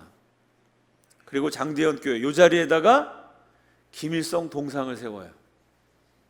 저 교회당 터 위에 평양 학생소년 궁전을 세웁니다. 그 궁전은 한국의 예술의 전당, 세종문화회관 같은 거대한 공연장이에요. 김일성 동상을 세우고 그 앞에다가 문화공연장을 만들어서요, 김일성을 신격화하는 영화, 연극, 노래를 발표하고요, 전국의 중학생, 고등학생들이 와서 관람하게 만들어요. 하나님께 기도했던 자리를 김일성을 우상 숭배하는 재단으로 바꾼 거죠. 이 장대현 교회 자리에서 발표된 신곡, 새로운 노래가 뭐냐? 세상에 부러움 없어라. 어버이 수령 모시니까 세상에 부러움이 없다는 거죠. 우리의 아버지인 김일성 원수님, 우리의 집은 당의 품. 그러니까 장대현 교회 하나만 딱 봐도 우리 민족의 역사가 나와요. 우리가 5000년 굶어 죽던 나라입니다. 대한민국 이전에 조선까지는요, 1년에 몇만 명씩 먹을 거 없어서 계속 굶어 죽었어요. 그게 5000년입니다. 여기 연세 드신 분들 아실 거예요. 보릿고개라 그래갖고요, 보리 추수하기 전 먹을 게 떨어져갖고 수도 없이 굶어 죽었습니다. 5000년 동안이요. 대한민국은요, 밥 세 끼를 다 먹고 야식까지 먹는 나라가 됐어요. 우리 민족이 세운 나라 가운데 대한민국처럼 굶지 않은 나라가 없습니다. 왜 대한민국만 이렇게 축복받고 잘 됐을까요? 평양대부흥을 통해 예수 믿었기 때문이죠. 그 남한은 이런 나라가 됐어요. 기독교가 융성한 나라가 됐습니다. 북한은 똑같은 민족인데 왜 저 지경이 됐을까요? 300만이 굶어 죽었을까요? 그 교회를 헐어버리고 김일성 동상 세우고 김일성 찬양하다가 아주 그냥 비참한, 인민은 굶어 죽는데 우리 민족을 다 멸절시킬 수 있는 핵을 만들어가지고 세계적으로 지금 지탄을 받고 있는 그런 끔찍한 체제가 됐습니다. 간단해요. 그러면 어떻게 통일이 돼야 될까요? 저 김일성 동상을 무너뜨리고요, 학생 소년 궁전을 싹 밀어버리고 거기 하나님의 교회를 다시 세워야 됩니다. 그게 복음 통일인 줄로 믿습니다. 김일성, 김정일 동상 다 쓰러뜨려 버리고요, 통일된 다음에 우리가 김일성한테 절하겠어요? 통일돼서 어버이 수령 찬양하겠습니까? 그러면 안 되죠. 통일돼 갖고는 하나님 찬양해야 됩니다. 북한이 원래 동방의 예루살렘이라고 기독교의 중심 본고장이었습니다. 그 기독교를 다 없애버렸더니 저런 끔찍한 세상이 돼버렸잖아요. 그럼 어떻게 하면 돼요? 김일성, 김정일 동상 밀어버리고 하나님의 교회 다시 세워갖고 예수 잘 믿는 나라로 통일하면 됩니다. 지금 이 통일이 눈앞에 다가왔는데 이게 지금 심각해요. 제가 아까도 잠깐 말씀드렸지만 세계 2등 강대국 소련의 제일 큰 도시 180개를 아예 지구상에서 없애버릴 만한 화력을 가진 항공모함이 동해안에 지금 3척이나 와 있어요. 이게 보통 일이 아닙니다. 지금 미국은 무슨 일이 있든지 북한 핵 문제를 해결해야 됩니다. 북한이 핵을 개발해갖고 이제 2018년 올해 가을쯤 되면 그 핵 미사일이 뉴욕까지 날아가게 되거든요. 그거를 내버려둘 수는 없습니다. 미국 입장에서는 어떤 식으로든 해결해야 돼요. 북한 입장에서는 그러면 핵 개발을 멈추면 이 정권을 유지할 수가 없게 돼요. 그동안은 뭐 그냥 어떻게 해결되겠지 하고 넘어왔는데, 이제는 이게 뭐 김정은을 제거하든지 아니면 핵을 어떻게 무력화시키든지 어떤 식으로든지 결말이 나야 되는, 이 지금 한국이 아주 심각한 지경까지 왔습니다. 그리고 결국은 그럼 북한 정권이 무너지면 통일이 될 거냐? 우리는 북한 정권이 무너지면 저절로 통일이 될 거라고 생각하는데 그렇지는 않습니다, 여러분. 우리가 북한 정권을 무너뜨리면요, 우리가 한 거니까 통일시켜달라라고 말할 수 있어요. 근데 남한 정부는 북한 정권 무너뜨리는데 만약 관심이 없고 미국이나 중국이나 다른 세력에 의해서 북한이 무너진다면, 야, 대한민국 니네들은 가만히 있었잖아. 그러니까 통일 못 시켜. 북한은 다른 나라의 지배를 받게 할 거야 라고 강대국이 결정하면 따라하는 수밖에 없습니다. 당연하지 않아요? 내 힘으로 쟁취해야지. 그러지 않습니까? 아니, 내가 동네에서 가게를 하나 차려도요, 내 힘으로 돈을 내야 그 가게가 내 거가 되죠. 이건 그냥 옛날에 우리 작은 아버지가 살던 집이니까 여기는 내 집이야. 말이 됩니까 그게?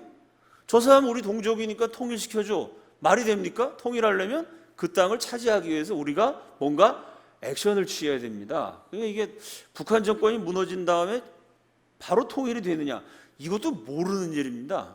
지금 아주 역사의 중요한 기로에 서 있는데요. 우리 마지막 성경 말씀 보겠습니다. 에스겔서 37장 15절에 17절 다 함께 읽습니다. 시작.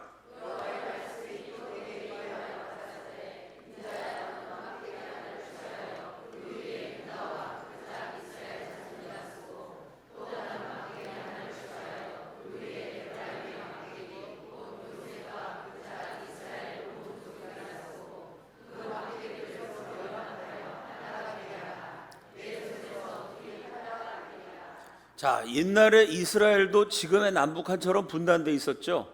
남유다와 북이스라엘이 갈라져 있었는데 그 남북 왕국이 통일될 것이다 라는 예언입니다. 어떻게 통일되냐면 네 손에서 둘이 하나가 되리라.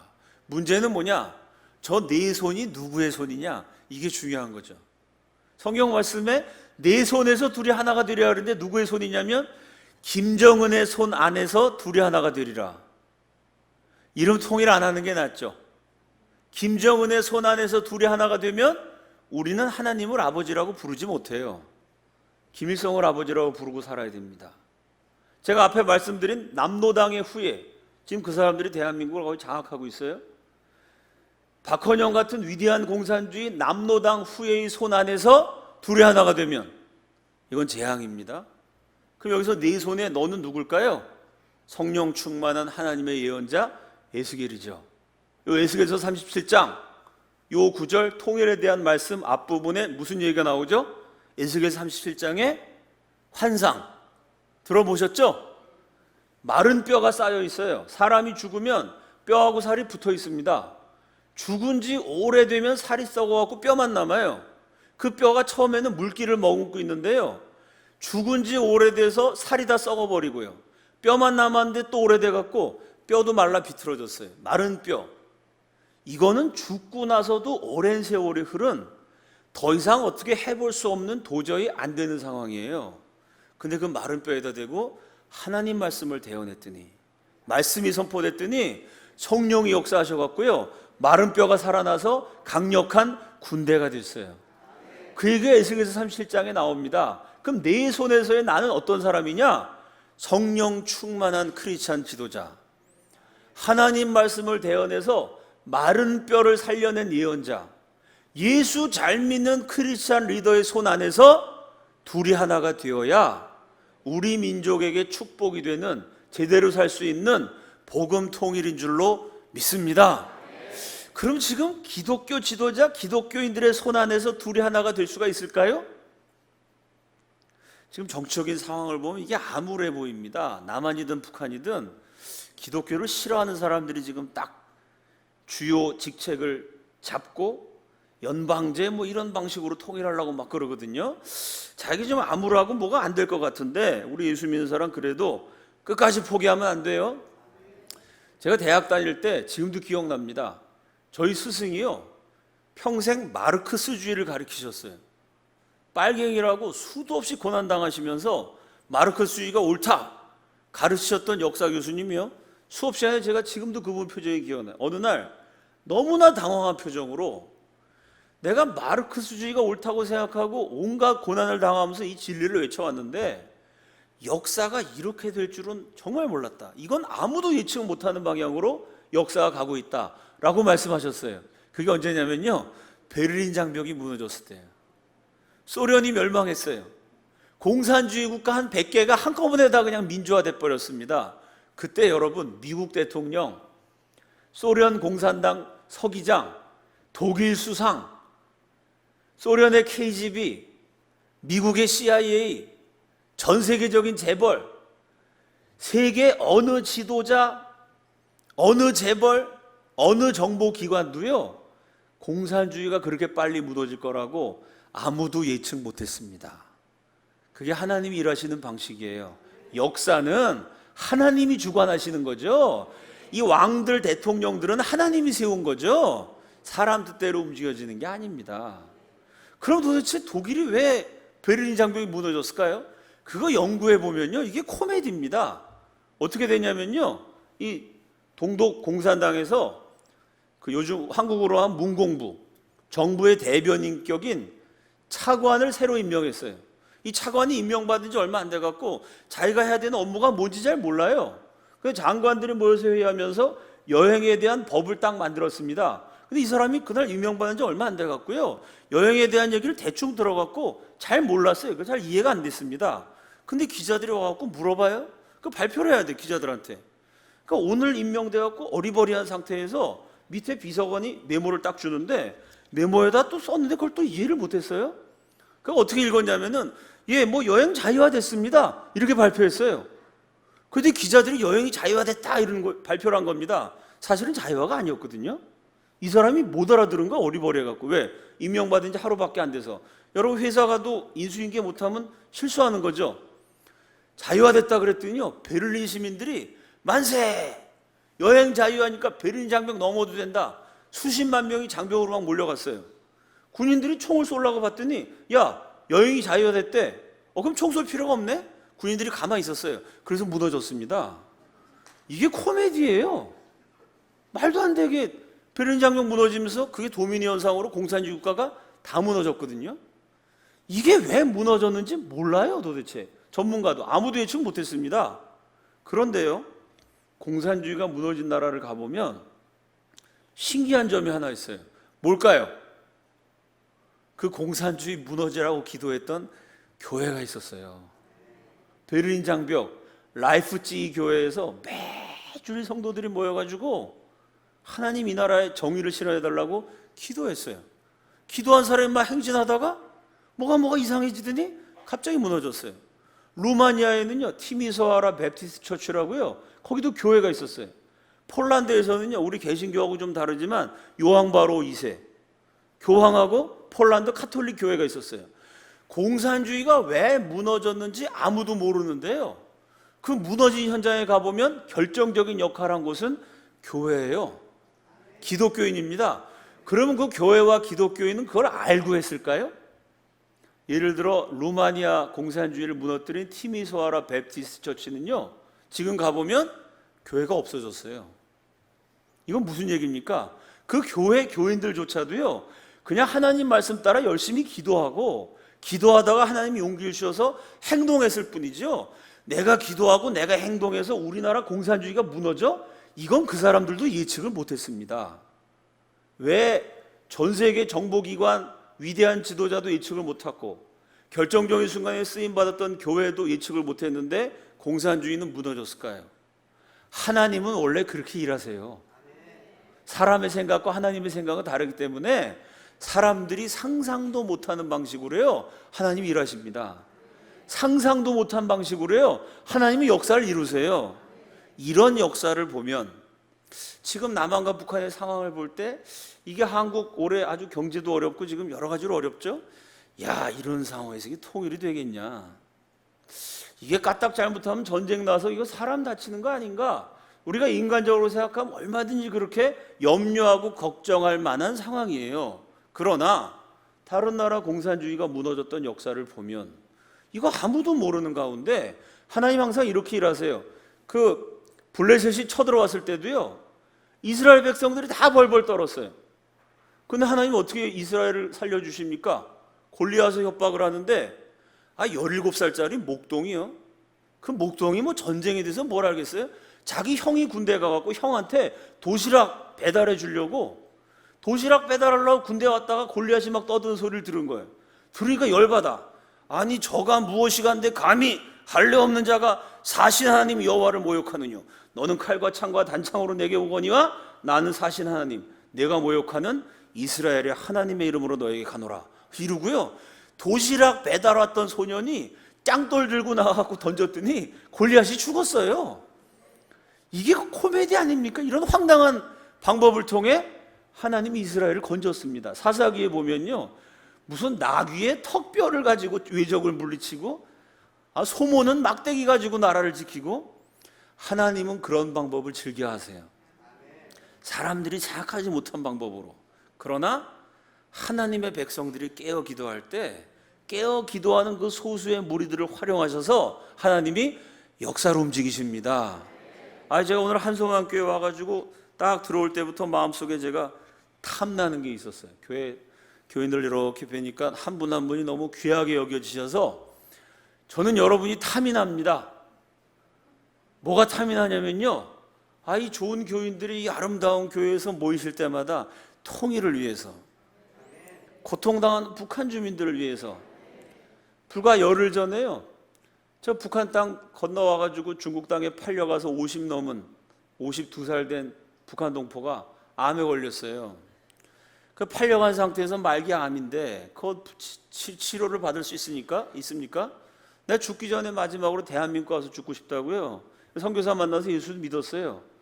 그분을 이렇게 대한민국으로 탈출시키는데, 옛날에는 그냥 중국에서 국경 하나만 넘으면 됐는데요, 지금 공산당이 감시를 하도 많이 해가지고 중국 국경을 넘어서 A국, B국, C국에 와야 그 다음에 한국에 와요. 나라를 4개를 거쳐야 돼요.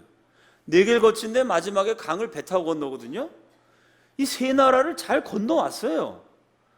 요 강만 배 타고 딱 건너면은 이제 대한민국 오는데요, 말기 암 환자 50대 북한 여자분이 그 강을 건너다가 배가 뒤집혀져 거기서 죽었어요. 시체를 찾아 결국 익사된 시체를 발견했습니다. 얼마나 안타까워요. 여러분, 한송환교회 교인들이 지금도 이름도 모르고 얼굴도 모르지만 그렇게 강 건너다가 우리 북한 동포들 빠져 죽지 않도록 여러분이 기도해 주시면 얼마나 좋겠어요. 제가 북한 동포 지금 한 250명쯤 구출했거든요. 한 명 한 명 구출할 때마다 이게 이번 같은 케이스는 이게 정말 말도 안 되게, 원래 그분이 오기로 한 팀이 있었어요. 그 원래 오기로 한 날짜에 왔으면 안 죽었는데요, 이분이 안 걸리다 보니까 좀 빨리 가느라고 무리를 해가지고 예정된 날짜보다 같이 오던 팀이 있었는데 그 팀에서 요 분만 따로 빼가지고 먼저 갔는데 그 배가 뒤집혔어요. 이게 진짜 사람 죽고 사는 게 아주 한 걸음 차이입니다. 말도 안 되는 이유로 사람이 살고요, 말도 안 되는 이유로 사람이 죽어요. 그래서 이런 일 한 250번 겪으면서 이게 정말 기도해야 되는 일이지, 도저히 말도 안 되는데 열심히 기도하면 또 하나님이 역사해 주셔갖고 진짜 죽을 수밖에 없는 사람이 살아나는 경우들이 있거든요. 뭐 수십 번 수백 번 제가 그런 걸 봤어요. 동유럽 공산주의가 멸망한 과정을 봐도 거기 교회가 있었고 기도가 있었습니다. 하나님이 하늘에서 딱 대한민국 내려보시는데, 대한민국 정치가들, 얘네들이 이거 안 되겠네. 대한민국 돈 많은 부자들, 이거 이래가지고 내가 축복을 내리겠나 어디. 하나님 딱 보시니까 한송환교회가 딱 보여요. 한송환교회 교인들이 저 얼어 죽고 맞아 죽고 굶어 죽는 북한 동포를 위해서 기도를 하고 있어요. 내가 남한 땅에서 나 혼자 예수 믿고 나 혼자 잘 먹고 잘 사는 게 아니고요, 조국이라는 거를 생각해요. 기독교라는 걸 생각해요. 탄압당하는 북한 동포들 지하교회를 가슴에 품고요, 여기 교인들이 기도해요. 그 하나님이 하늘에서 딱 보시고, 저 대한민국이라는 나라 이거 볼 거 없는데 한송환교회가 있구나. 그리고 하나님이 이 나라를 축복하시면요, 그럼 여러분이 지도자가 되는 겁니다.